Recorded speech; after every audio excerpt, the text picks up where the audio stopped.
j'ai contemplé un chat et j'ai remarqué que son intelligence était limitée, si bien que ses actes peuvent être à l'avance déterminés. J'ai tendance à transcender les êtres doués de raison, si bien que j'envie, j'admire même ces moments qui parlent à des nourrissons. Car à vrai dire, il y a quelque chose qui me gêne dans l'absence de nuances, dans le prévisible, dans la dépendance, car j'ai du mal à interagir, il est vrai, avec des créatures qui ne pensent. C'est étrange, mais cette réflexion m'a porté à méditer sur le sens de la liberté, sur cette rébellion qui caractérise l'enfant quand il rentre dans l'adolescence. Nous étions habitués à les voir évoluer sous nos ailes, et les voilà, qu'ils désirent à leur tour prendre leur envol, comme des êtres libres, Je suis arrivé à la conclusion que les âmes ne nous appartiennent pas, et que ce qui nous relie à nos ascendants et nos descendants n'est que physique, donc temporel.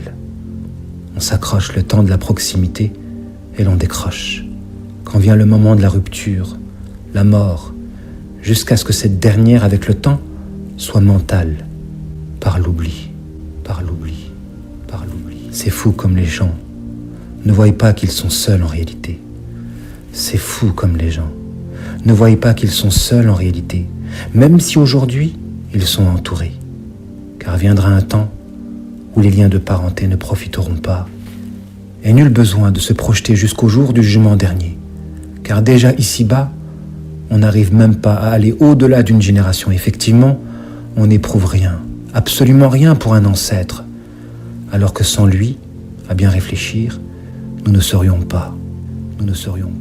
Il n'y a pas trop de différence entre un ancêtre lointain et un père ou une mère, si ce n'est la tâche qui naît d'un vécu partagé,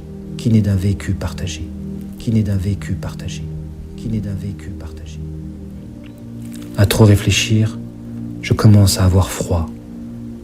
Car si cela me gêne de prévoir le comportement d'un chat, alors qui me dit qu'une créature plus nuancée que nous soit gênée d'interagir avec nous, tellement à ses yeux, nos actes seraient prévisibles.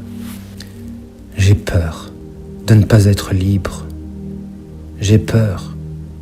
Et je me suis arrêté sur cette peur pour arriver à la conclusion que cette dernière n'était qu'une crainte du seul être réellement libre. Ou plutôt devrais-je dire d'un amour à son égard. Car j'ai peur en vérité. J'ai peur qu'il me déconsidère autant que je peux déconsidérer un chat, jusqu'à me délaisser. Alors je me dois de conquérir ma liberté pour que son attention se porte sur moi. Oh, comme cela fait du bien de le dire.